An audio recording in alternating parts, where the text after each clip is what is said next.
चलिए आज का जो है लेक्चर शुरू करते हैं जी। हमारा आज का लेक्चर है mechanism of transport of gases, कि आपकी बॉडी के अंदर जो गैसेस है वो किस तरह से ट्रांसपोर्ट होती हैं। ठीक है, mechanism of transport of gases through blood circulation.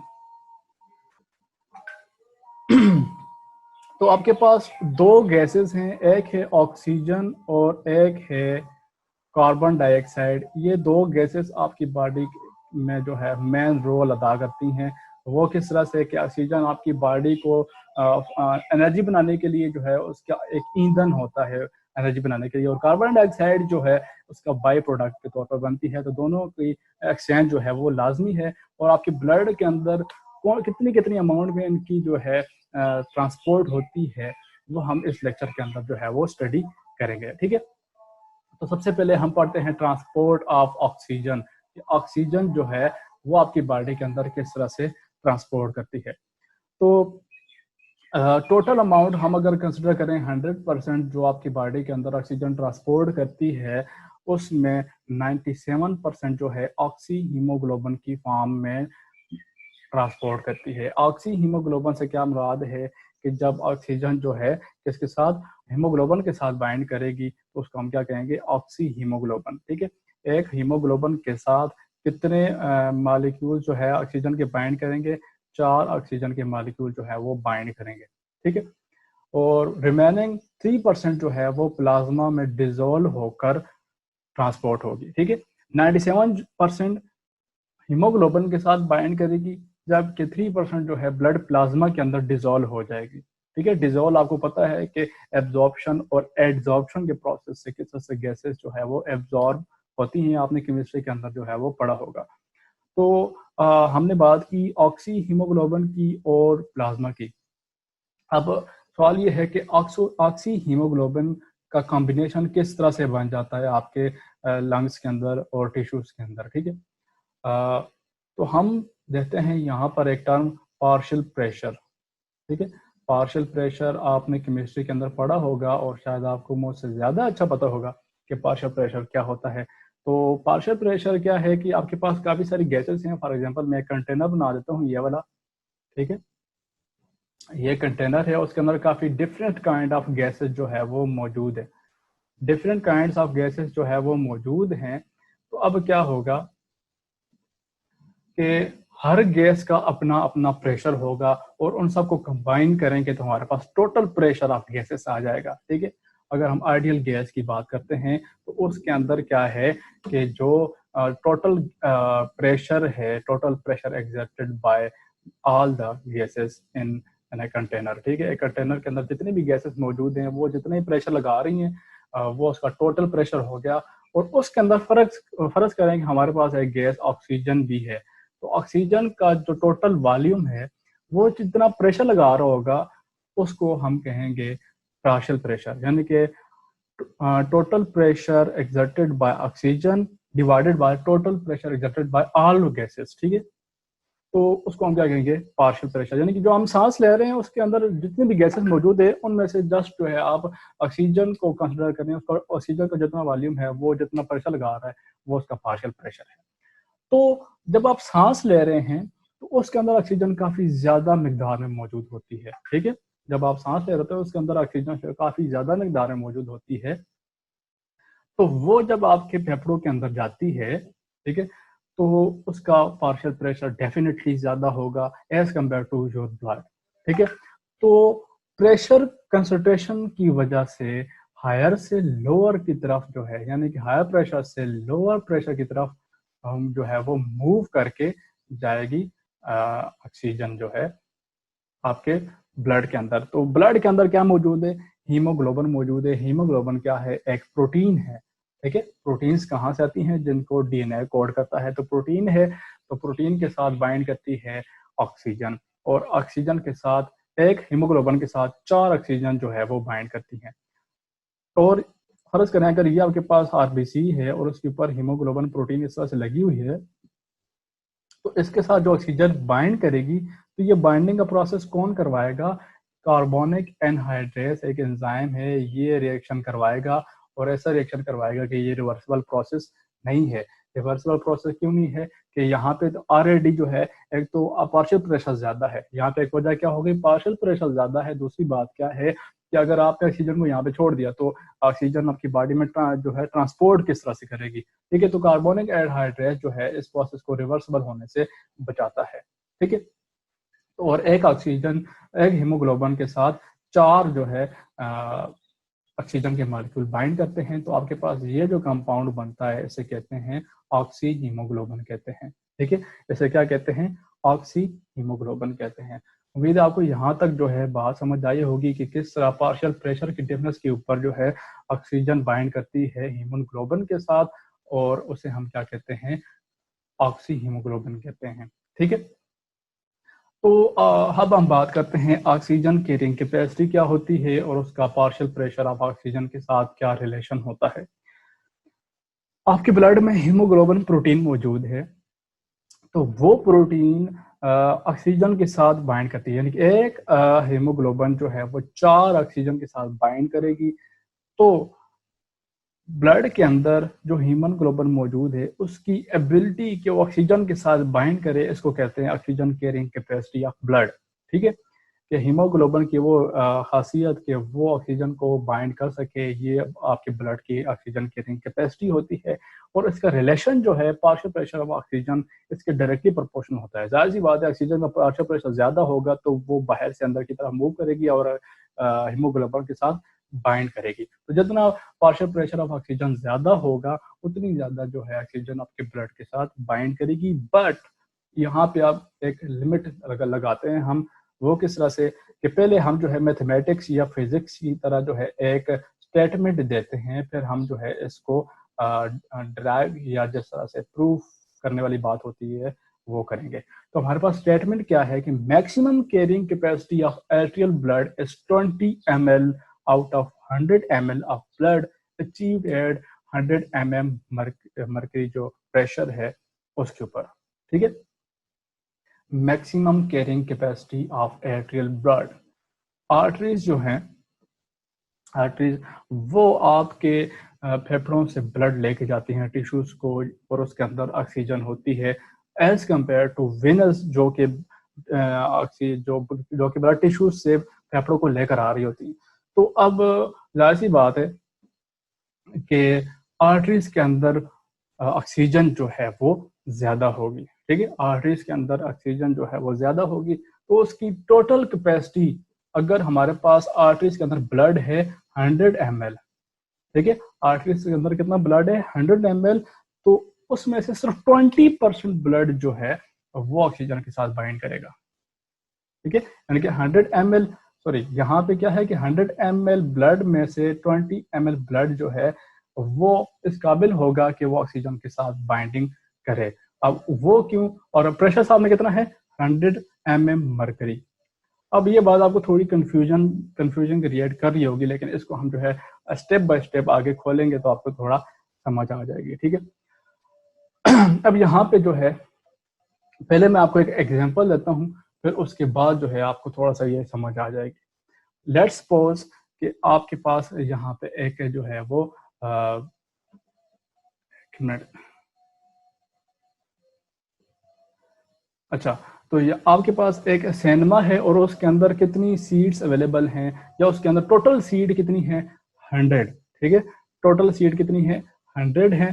तो उसके अंदर आपने अलाउ करना है कि सिर्फ 15 मर्द जो हैं वो आ सकते हैं, ठीक है। 15 से ऊपर मर्द हजरात नहीं आ सकते, बाकी खवातीन आ सकती हैं, कोई मसला नहीं है, बच्चे भी आ सकते हैं, लेकिन मर्द जो हैं वो कितने होंगे 15, सिर्फ 15 मर्द जो हैं वो आ सकते हैं। अच्छा, फिर आप उन 15 मर्द को अलाउ कर रहे हैं, ठीक है, कि एक मर्द जो है वो 1.34 मिलीलीटर ऑक्सीजन अपने साथ ला सकता है, ठीक है। कितनी 1.34 मिलीलीटर ऑक्सीजन अपने साथ ला सकता है। तो अब हम देखेंगे कि उस सिनेमा के अंदर अगर 15 लोग आते हैं तो टोटल ऑक्सीजन कितनी होगी। तो जाहिर सी बात है हम 1.34 को 15 टाइम ऐड करेंगे तो ऑल अबाउट ये 20 ml तक जाएगी, ठीक है। 20 ml तक ऑक्सीजन जो है जाएगी, अगर हम प्रेशर जो है वो कितना रखें 100 मरकरी रखेंगे, ठीक है। और दूसरी बात क्या है कि जब वो 100 सीटें फुल हो जाएंगी, जिसमें से 15 मर्द थे और 15 मर्दों के बाद ऑक्सीजन जो है वो 1.34 मौजूद है, इससे ज़्यादा वो ला ही नहीं सकते, तब आप क्या कहेंगे कि ये सिनेमा जो है वो सेचुरेटेड है, ठीक है। तो अब हम देखते हैं कि ब्लड के अंदर ऑक्सीजन जो है वो किस तरह से उसका लेवल्स क्या क्या होते हैं। 100 ml ऑफ ब्लड, जो सिनेमा था वो आपका ब्लड हो गया, ठीक है। 100 ml ब्लड के अंदर कितने हीमोग्लोबिन होता है? 15 ग्राम जो है वो हीमोग्लोबिन होता है, ठीक है। 15 ग्राम जो है हीमोग्लोबिन होता है 100 ml ब्लड के अंदर। अच्छा, तो 1 ग्राम जो है हीमोग्लोबिन, उसके साथ कितनी ऑक्सीजन बाइंड करती है? 1.34 ml ऑफ ऑक्सीजन। और ये फिक्स्ड है। फिक्स्ड किस तरह से है कि आपकी जो हीमोग्लोबिन है वो 4 ऑक्सीजन मॉलिक्यूल के साथ बाइंड करती है, ठीक है। वो कितने? 4 ऑक्सीजन मॉलिक्यूल के साथ बाइंड करती है।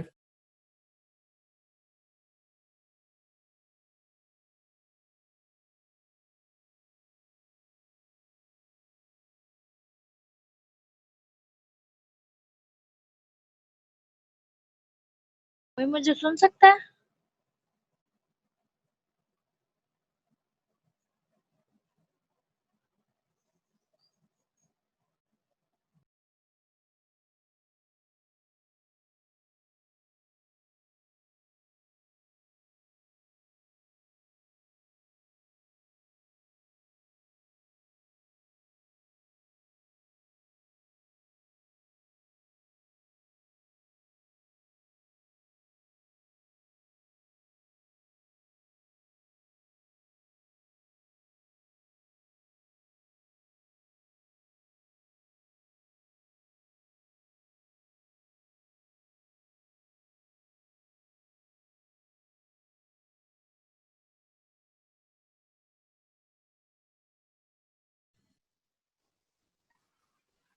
अभी आपको मेरी आवाज आ रही है? जी सर, अभी आ रही है। ये क्या हुआ था बीच में? सर ना आपकी वॉइस आ रही थी और ना आपको ये स्लाइड शो हो रहा था। अभी आ रहे? वो 15 मेल्स, जी सर 15 मेल्स वाले एग्जांपल के बाद कुछ सुनाई नहीं दिया। अच्छा, उसके बाद कुछ सुनाई नहीं दिया? मैं वैसे ही लगा रहा हूँ जी फिर। जी जी। चलो ठीक है, फिर से कंटिन्यू करते हैं।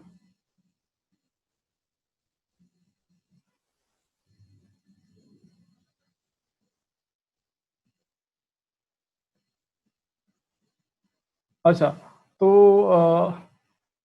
आपने एग्जाम्पल जो देखी उसमें क्या था कि सिनेमा के अंदर 100 कुर्सियां मौजूद हैं। 100 कुर्सियों में से जो है 15 कुर्सियां जो है वो मर्द हजरात को मिलेगी, और एक मर्द बंदा जो है वो 1.34 ml ऑक्सीजन अपने साथ ला सकता है। तो टोटल जो मर्द होंगे वो कितनी ऑक्सीजन ला सकते हैं? वो ऑल अबाउट 20 ml ऑक्सीजन अपने साथ ला सकते हैं। इसी तरह हम जो है ब्लड को स्टडी कर रहे थे, तो ब्लड के अंदर हमने क्या स्टडी किया जी, कि जो 100 ml ब्लड हो उसमें कितने ग्राम्स हीमोग्लोबिन मौजूद होती है? 15 ग्राम जो है वो हीमोग्लोबिन 100 ml ब्लड के अंदर मौजूद होती है, ठीक है।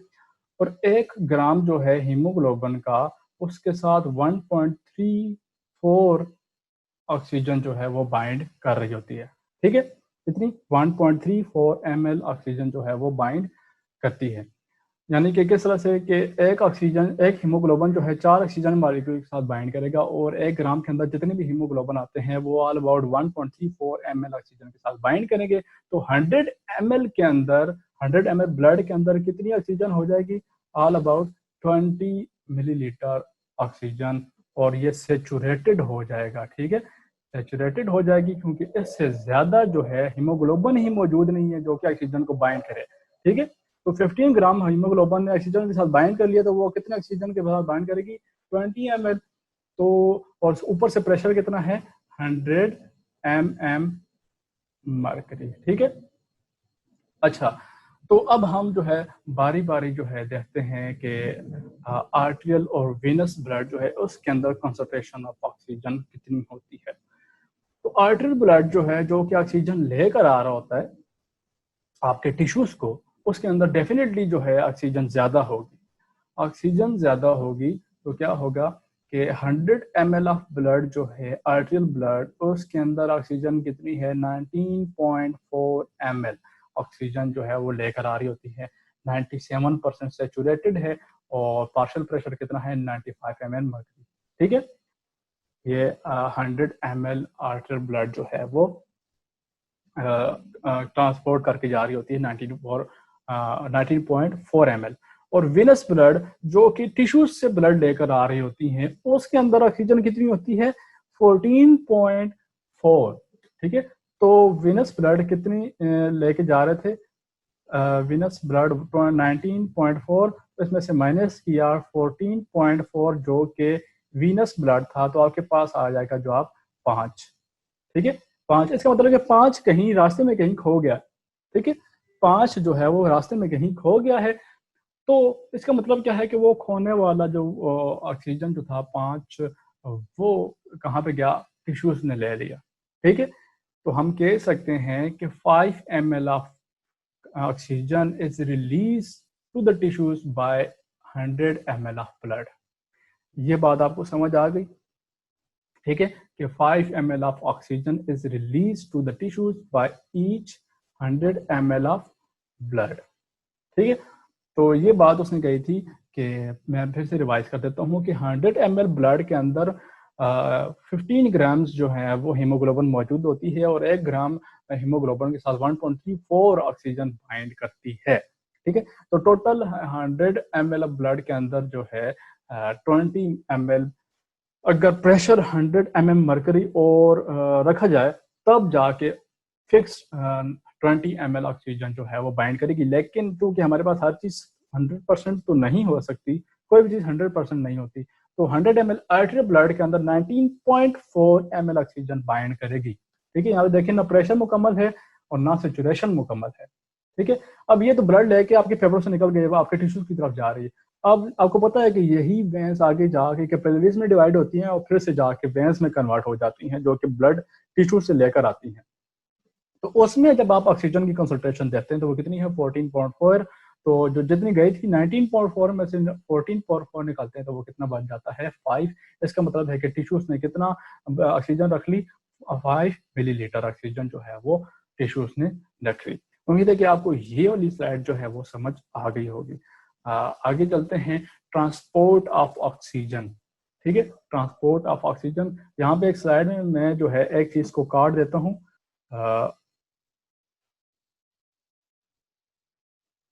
मैं इस चीज को काट देता हूँ, उसकी काटने की वजह क्या है ये भी मैं आपको बताऊंगा कि इसकी काटने की वजह क्या है। वो इस स्लाइड के आखिर में देखेंगे। इन एक्सरसाइज, अब हम बात करते हैं इन एक्सरसाइज, यानी कि जब आपकी बॉडी हैवी वर्क कर रही होती है। ठीक है, जब आपकी बॉडी जो है हैवी वर्क कर रही होती है, उसमें क्या होता है कि आपकी बॉडी को ज्यादा ऑक्सीजन चाहिए, ये हमने कल वाले लेक्चर में डिस्कस किया था। तो आर्टरीज जो है वो ज्यादा ऑक्सीजन रिलीज करके लाएंगी। जब वो पहले ही ज्यादा ऑक्सीजन रिलीज कर देंगी तो वही ब्लड जब वेंस के अंदर जाएगा, ठीक है, जब वही ब्लड वेंस के अंदर जाएगा तो उसके अंदर पहले ही ऑक्सीजन की कंसंट्रेशन जो है वो कम होगी। ठीक है, तो यहाँ पे देखें मोर oxygen is release by arteries. इसी तरह वेनस ब्लड लीव्स टिश्यू। ठीक है, जब टिश्यू से वापस आता है तो उसमें ऑक्सीजन कितनी होती है 4.4 ml। ठीक है, 4.4 ml, जबकि नॉर्मल कंडीशन में कितना था 14.4 था। क्योंकि अब आपके मसल्स को ज्यादा ऑक्सीजन चाहिए, तो अब ज्यादा ऑक्सीजन जो है ड्रॉप आउट होगी। ठीक है, कितने में से 100 ml ऑफ ब्लड में से। अच्छा, दूसरी बात क्या है कि आपको यह भी पता है कि ऑक्सीजन जो है वो ब्लड के अंदर इनसोलेबल होती है, इसीलिए वो किसके साथ बाइंड करती है, हीमोग्लोबिन के साथ बाइंड करती है। लेकिन जो थोड़ी सी अमाउंट में डिजोल्व होती है प्लाज्मा के अंदर, हमने शुरू में इस दूसरी स्लाइड के शुरू में देखा था, वो कितनी थी 3% थी। ठीक है, 3% जो ऑक्सीजन है वो डिजोल्व होती है प्लाज्मा के अंदर। ठीक है, अच्छा, ये तो हो गया कि ऑक्सीजन जो है ब्लड के अंदर डिजोल्व हो गई और 3% डिजोल्व होके जाती है प्लाज्मा के थ्रू। अच्छा, तो अब नॉर्मली हम देखते हैं कि आर्टेरियल ब्लड जो है, आर्टेरियल ब्लड, अब यहाँ पे हम हीमोग्लोबिन की बात नहीं करेंगे। ठीक है, हीमोग्लोबिन की बात नहीं करेंगे, अब हम बात करेंगे डिजोल्व्ड ऑक्सीजन की। ठीक है, हीमोग्लोबिन की जब बात हो रही थी वो हमने इधर देख ली कि कितनी आर्टरीज के अंदर कितने ऑक्सीजन जा रही थी और वेनस के अंदर कितनी ऑक्सीजन जा रही थी। हम देखते हैं कि किसके अंदर, डिजोल्व प्लाज्मा स्टेट के अंदर जो है ऑक्सीजन कितनी जाएगी। तो नॉर्मल कंडीशन की बात करते हैं तो आर्टरीज के अंदर 0.29 ml ऑक्सीजन डिजोल्व होकर जाती है, ठीक है। यानी कि आपके फेफड़ों से जो ब्लड जा रहा है उसके अंदर जो है कितनी ऑक्सीजन डिजोल्व होकर जा रही है, वो है 0.29 मिलीलीटर ऑक्सीजन डिजोल्व होकर जा रही है। और जब आप एक्सरसाइज वगैरह करते हैं तो डिजोल्व ऑक्सीजन जो है वो 0.3 ml तक जा सकती है, ठीक है, 0.3 ml तक जा सकती है। अच्छा, अब यहाँ पे किताब वालों ने, आपकी किताब वालों ने जो है एक बात लिखी है कि 100 ml ऑफ वीनस ब्लड, उसके अंदर कितनी ऑक्सीजन होती है, 0.12 मिलीलीटर ऑफ ऑक्सीजन, ठीक है। 100 मिलीलीटर ऑफ वीनस ब्लड के अंदर 0.12 मिलीलीटर ऑफ ऑक्सीजन जो है वो मौजूद होती है। और आगे उसने लिखा है कि इसीलिए जो आपका जो वीनस ब्लड है वो 0.17 ml पर साइकिल ऑक्सीजन को ट्रांसपोर्ट करता है टिश्यूज में। तो इसकी उसने कोई लॉजिक वगैरह नहीं बताई कि 0.17 ml जो है ये कहाँ से उसको पता चला है। मैंने तो काफ़ी स्टडी किया लेकिन मुझे उसका कोई आंसर वगैरह नहीं मिला। अगर आपको पता है तो आप भी बता सकते हैं, लेकिन ये है कि आप इस पॉइंट को किताब से ऊपर से इसको आपने निगलेक्ट कर देना है, ठीक है, क्योंकि इसकी कोई ठोस लॉजिक जो है उसने वो नहीं दी। उसने ये तो कहा है कि जो वेनस ब्लड है वो 0.12 ml ऑक्सीजन लेके जा रहा है तो टिश्यू से। अब इसके अंदर जब ये वापस आएगी तो जाहिर सी बात है ऑक्सीजन और ज़्यादा कम होनी चाहिए, जबकि इसके अंदर ऑक्सीजन को ये ज़्यादा बता रहा है, ठीक है। ये देखिए 0.17 ज़्यादा है 0.12 से, तो इसने ज़्यादा क्यों कर दी। हो सकता है कि कोई मिस्टेक हो गई हो, लेकिन ये है कि इसकी कोई लॉजिक वगैरह इसने किताब के अंदर नहीं बताई, ठीक है। तो ये है कि जब ऑक्सीजन में नॉर्मल गैस के अंदर जो है कितना विनस ब्लड के अंदर कितना जारी होती है, 0.12 ऑक्सीजन जो है वो जारी होती है, ठीक है। तो आगे देखते हैं हम ट्रांसपोर्ट ऑफ कार्बन डाइऑक्साइड, कि कार्बन डाइऑक्साइड किस तरह से ट्रांसपोर्ट होती है जब आप सांस लेते हैं तो, ठीक है। तो ये देखें, ये आपके फेफड़ों के अंदर कार्बन डाइऑक्साइड आ गई। अब ये 3 तरीके से जो है वो ट्रांसफर होकर आपके बॉडीज के अंदर जाएगी। एक है बाइकार्बोनेट्स, दूसरा है कार्बोक्सी हीमोग्लोबिन और तीसरा है डिजोल्व इन प्लाज्मा।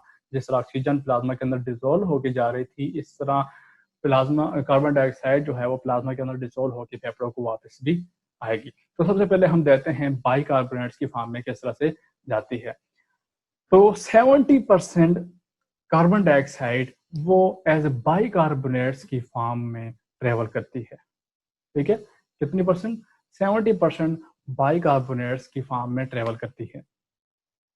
अच्छा, अब ये देखें कार्बन डाइऑक्साइड जो है, फर्ज करें वो टिश्यू से ब्लड के अंदर आ गई, तो ब्लड के अंदर वो वाटर के साथ रिएक्शन करेगी, ठीक है। वाटर के साथ रिएक्शन करेगी और एंजाइम मौजूद होगा, पहले से कार्बोनिक एनहाइड्रेस एंजाइम मौजूद होगा और इसकी मौजूदगी में जो है ये रिएक्शन होगा। लेक्चर को एंड होने में 10 मिनट रह गए हैं। अगर लेक्चर ख़त्म होने से पहले जो है ये मीटिंग ख़त्म हो गई तो मैं फिर से आपको एक लिंक भेजूंगा, आपने फिर से उसको ज्वाइन कर लेना है, ठीक है। तो 10 मिनट रहते हैं इस मीटिंग को एंड होने में।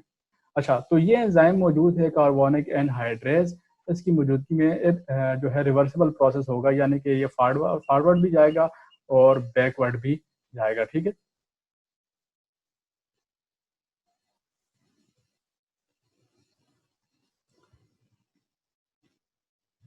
अच्छा, क्वेश्चन ये है कि एक्सरसाइज में हमारे पास डिजोल्व ऑक्सीजन टिश्यू को कितनी मिलती है। तो आप तो मैंने आपको बता दिया पीछे कि डिजोल्व ऑक्सीजन जो है 0.29 जाती है आर्टरीज के अंदर और 0.2 जाती है। इसमें से आप 0.12 को माइनस कर लें तो कितना बच जाएगा, ये ऑल अबाउट 0.29, ठीक है।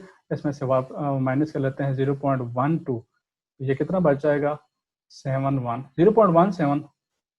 अच्छा, ये देखें अब पॉइंट क्लियर हो गया, ये वाला 0.17। तो इसका मतलब ये है कि वीनस ब्लड जो है वो 0.17 ml ब्लड जो है वो क्या करती है, टिश्यूज को देकर आती है, ठीक है। कितना? 0.17 ml ब्लड। ये जो मरियम बीबी ने क्वेश्चन किया है इसके आंसर से वो पॉइंट जो है वो ओपन हो चुका है, जो मैंने आपको कहा था कि बुक से स्टडी नहीं करना। तो वो पॉइंट जो है ये इधर क्लियर हो गया है कि मैंने आपको कहा था कि ये देखें, ये वेंस जा रही हैं, फिर ये जो है आगे जाकर कन्वर्ट हो जाती है किसके अंदर, वेन्स के अंदर आर्टरीज जो है वो कन्वर्ट हो जाती हैं और यहाँ से कैपिलरीज बन जाती हैं, ठीक है। तो ये वेन्स हैं, सॉरी ये आर्टरीज हैं और ये वेन्स हैं। तो इधर जो डिजोल्व होके ब्लड आ रहा है वो कितना है, 0.29 मिलीलीटर ब्लड जो है वो आ रहा है। और इधर जो ऑक्सीजन सॉरी यहाँ पे ऑक्सीजन जो है वो कितनी आ रही है, 0.29 आ रही है, ठीक है। 0.29 यहाँ पे ऑक्सीजन आ रही है। और जब आप वेनस के अंदर स्टडी करते हैं तो वो कितनी है, 0.1712। तो इसका मतलब क्या है कि 0.17 ऑक्सीजन जो है, मिलीलीटर ऑक्सीजन, वो आपके टिश्यूज ने वहां से ले ली जहां से डिजोल्व थी, ठीक है।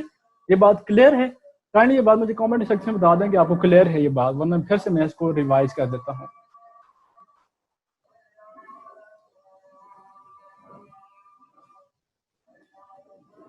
अगर आपको ये पॉइंट क्लियर है 0.17 वाला, तो आप मुझे काइंडली कमेंट सेक्शन के अंदर 1 लिखकर रिप्लाई करें ताकि जो है मैं फर्दर कंटिन्यू करूं।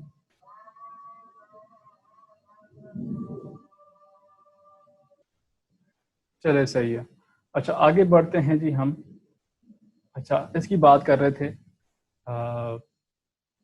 कार्बोनिक एनहाइड्रेस की बात कर रहे थे कि इस एंजाइम की मौजूदगी में कार्बन डाइऑक्साइड और हाइड्रोजन जो है, सॉरी वाटर जो है आपस में रिएक्शन करते हैं और आपके पास बना देते हैं कार्बोनिक एसिड बना देते हैं। ये है कार्बोनिक एसिड। लेकिन मसला ये है, अब यहाँ पे 2-3 इश्यूज होंगे, उनको हम क्लियर करेंगे। कार्बन डाइऑक्साइड ज्यादा बनती है आपके टिश्यूज के अंदर, टिश्यूज से ट्रांसफर हुई ब्लड के अंदर, ब्लड में मौजूद था वाटर। तो वाटर की मौजूदगी की वजह से क्या हुआ कि इसने रिएक्शन किया कार्बन डाइऑक्साइड के साथ।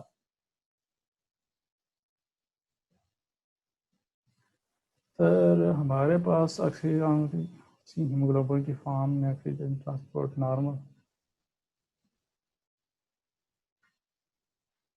देखें अगर डिफरेंट होती भी है तो बहुत माइनर केसेस होगी, यानी कि देखें ये क्वेश्चन ये है कि डिजोल्व प्लाज्मा की बात कर रहे हैं हम, जब एक्सरसाइज करेंगे तो उसमें फर्क आएगा कि नहीं आएगा, डिफरेंट होगी डेफिनेटली। ये देखें कितनी, हमने कहा था कि आर्टिस्ट में कितनी हो जाती है, 0.3 हो जाती है, ठीक है। तो 0.3 में से जो है आप 0.3 में से 0.30 में से निकालें 0.12, तो 0.18 हो जाएगी, ठीक है। 0.1 यानी कि 0.01 फर्क आ जाएगा जब एक्सरसाइज में आप टिश्यूज प्लाज्मा में से डिजोल्व ऑक्सीजन लेंगे तो कितनी फर्क आ जाएगा, 0.01, जो कि बहुत ही ज्यादा जो है वो माइनर है, निग्लिजिबल है, यानी कि इसके कम या ज्यादा होने से कोई फर्क वगैरह नहीं पड़ता, ठीक है। तो ये क्लियर हो गया आपको मरियम बीबी?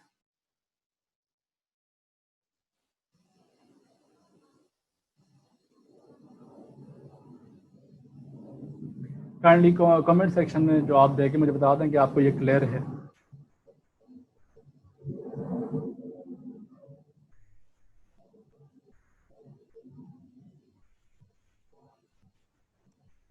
सर ये एनवायरनमेंट के ऑक्सीजन कंसंट्रेशन पे डिपेंड करता है क्या? एनवायरनमेंट में जो ऑक्सीजन कंसंट्रेशन है जी तो क्या जी उस पर डिपेंड करता है?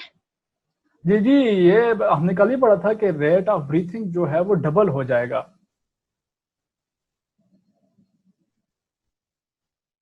नहीं कि आपकी सांस लेने का प्रोसेस जो है वो डबल हो जाएगा। देखें एनवायरनमेंट के अंदर ये जो हम बात कर रहे थे, एक मिनट में आपको क्लियर कर देता हूँ इस पॉइंट से कि यहाँ पे देखें इन एक्सरसाइज या स्लैश डाल के आप कह रहे हैं कि एनवायरनमेंट के अंदर जो कंसंट्रेशन है ऑक्सीजन की वो भी आप कर सकते हैं, ठीक है। एक्सरसाइज का मतलब यही है कि जब ऑक्सीजन की कंसंट्रेशन जो है वो कम पड़ जाए, जब आप एक्सरसाइज करते हैं तो आपकी बॉडी के अंदर ऑक्सीजन कम पड़ जाती है। जब आप पहाड़ी के ऊपर चढ़ते हैं या फिर एनवायरनमेंट के अंदर ऑक्सीजन कम होगी तो इसका मतलब भी वही है कि आपकी बॉडी को ऑक्सीजन जो है वो कम मिल रही है। दोनों कंडीशन में जो है ये प्रोसेस जो है वो सेम होगा एक्सरसाइज वाला जो हमने स्टडी किया है, ठीक है।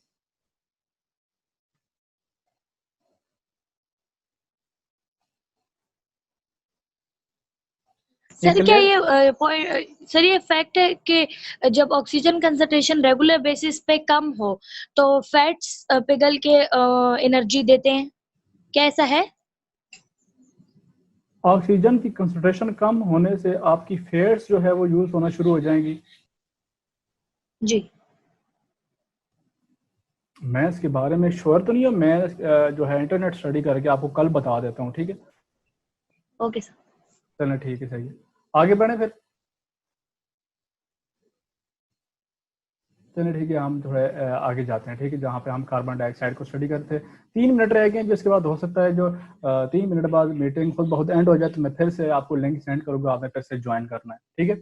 अच्छा, तो कार्बोनिक एसिड बन गया। Carbonic acid is an unstable compound, तो ये टूट जाएगा इसी एंजाइम की मौजूदगी में, और ये भी रिवर्सिबल प्रोसेस है। आपके पास एक प्रोटॉन रिलीज होगा H पॉजिटिव, और बाइकार्बोनेट का एक कंपाउंड जो है वो रिलीज होगा। अच्छा, इसको आप मैथमेटिक्स या फिजिक्स की तरह जो है इक्वेशन नंबर 1 कर लें, यानी कि इसको आपने जहन के अंदर रखना है, ये आगे जाके हम इसको टच करेंगे। अब क्वेश्चन ये है कि H पॉजिटिव जो है ये रिलीज हो रहा है। अब H पॉजिटिव रिलीज होगा ब्लड के अंदर, ये हम ब्लड की बात कर रहे हैं, तो इसका मतलब ये है कि H पॉजिटिव ब्लड की एसिडिटी जो है उसको इंक्रीज कर सकता है। ब्लड की एसिडिटी इंक्रीज कर सकता है, मतलब पीएच को लो भी कर सकता है। यहाँ पे ये प्रॉब्लम क्रिएट हो सकती थी, लेकिन हमारे ब्लड के अंदर ये सिलसिला नहीं होता। क्या है कि ये जो H पॉजिटिव रिलीज होता है, ये हमारे ब्लड की एसिडिटी को इंक्रीज नहीं करता। उसके पीछे लॉजिक क्या है? ऑक्सी हीमोग्लोबिन जो बना था पीछे, ठीक है, जब ऑक्सीजन ने हीमोग्लोबिन के साथ बाइंडिंग की थी, वो इस प्रोटॉन के साथ बाइंडिंग करेगा और आपके पास क्या बना देगा? हीमोग्लोबिनिक एसिड बना देगा। हीमोग्लोबिनिक एसिड बना देगा, और साथ में ऑक्सीजन जो है वो रिलीज हो जाएगी। और ये ऑक्सीजन कहाँ जाएगी? डेफिनेटली जाएगी आपके टिश्यूज के अंदर, जहाँ पे इसकी जरूरत है, ठीक है। टिश्यूज के अंदर ये ऑक्सीजन चली जाएगी, ठीक है। ये बात तो आपको समझ आ गई कि किस तरह जो है वो जो ये प्रोटॉन जो बने थे उसको हमने किस तरह से यूज किया है। हीमोग्लोबिनिक एसिड बन गया, ठीक है। अच्छा, अब दूसरी बात हम क्या देखते हैं कि ये जो हमारे पास बाइकार्बोनेट बना था, अब ये आगे किधर जाएगा? ठीक है। अच्छा, यहाँ पे एक दूसरी बात बता दूं, सोडियम, ठीक है, पोटाशियम, क्लोरीन। अगर आपको सेकेंड ईयर के अंदर न्यूरॉन्स वाला चैप्टर याद हो, जिसमें आप जो है न्यूरॉन्स और नर्व इम्पल्सेस वगैरह पढ़ते हैं, तो उसके अंदर सोडियम पोटाशियम पंप भी पढ़ते हैं। आपके साथ से नर्व इम्पल्स मूव करती है, मूव ऑफ आयंस जो होती है। इसका मतलब है कि आपकी पूरी बॉडी के अंदर सोडियम पोटाशियम क्लोराइड आयंस जो है वो मौजूद होते हैं, और उनकी हर वक्त जरूरत भी होती है, ठीक है। उनका जरूरत से ज्यादा हो जाना या जरूरत से कम हो जाना जो है आपकी बॉडी जो फंक्शन है उसको जो है खराब करेगा, ठीक है। अच्छा, अब ये देखें, जो बाइकार्बोनेट बना था, जो हमने इसके ऊपर इक्वेशन नंबर 1 किया था, अब ये रिएक्शन करेगा सोडियम के साथ जो मौजूद है, और क्या बना देगा? कार्बोनेट जो है वो सोडियम के साथ रिएक्शन करता है और क्या बना देता है? सोडियम बाइकार्बोनेट बना देता है। और ये आगे जाके फिर से उन्हीं सिलसिलों में यूज होंगे, यानी कि इम्पल्सेस वगैरह और मूवमेंट ऑफ आयंस जो आपकी मेम्ब्रेन होती है उससे जो है यही आयंस वगैरह यूज वगैरह होते रहेंगे, ठीक है। एक तो आपके पास सोडियम बाइकार्बोनेट बन गया, ठीक है।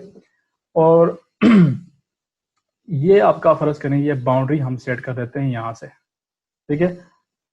ये दोनों जो है process at a time vice versa में हो रहे होते हैं, यानी कि क्या है कि ये जो बाइकार्बोनेट है ये आपके ब्लड से बाहर आ जाएगा, और बाहर आके सोडियम के साथ बाइंड करके सोडियम बाइकार्बोनेट बना देगा। अब चूंकि बाइकार्बोनेट एक नेगेटिव कंपाउंड है, तो इसके बदले में क्लोरीन अंदर जाएगी, ठीक है। क्लोरीन अंदर जाएगी, तो अंदर जाके पोटाशियम के साथ रिएक्शन करके क्या बना देगी? पोटाशियम क्लोराइड बना देगी, ठीक है।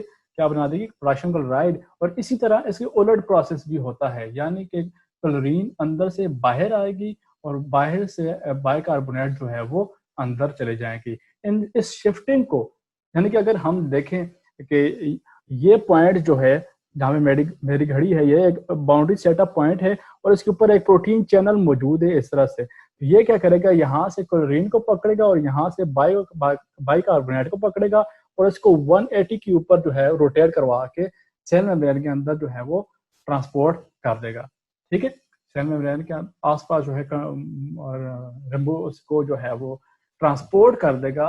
तो इस ट्रांसपोर्ट को क्या कहते हैं, क्लोराइड शिफ्ट या हम बर्गर्स फिनोमेना कहते हैं। ठीक है, यानी कि अगर आपके पास लेट्स सपोज के ये प्रोटीन जो है प्रोटीन चैनल मौजूद है मेम्ब्रेन के अंदर, आपने फ्लूइड मोज़ेक मॉडल के अंदर पढ़ा होगा कि proteins molecules are embedded in lipid bilayer.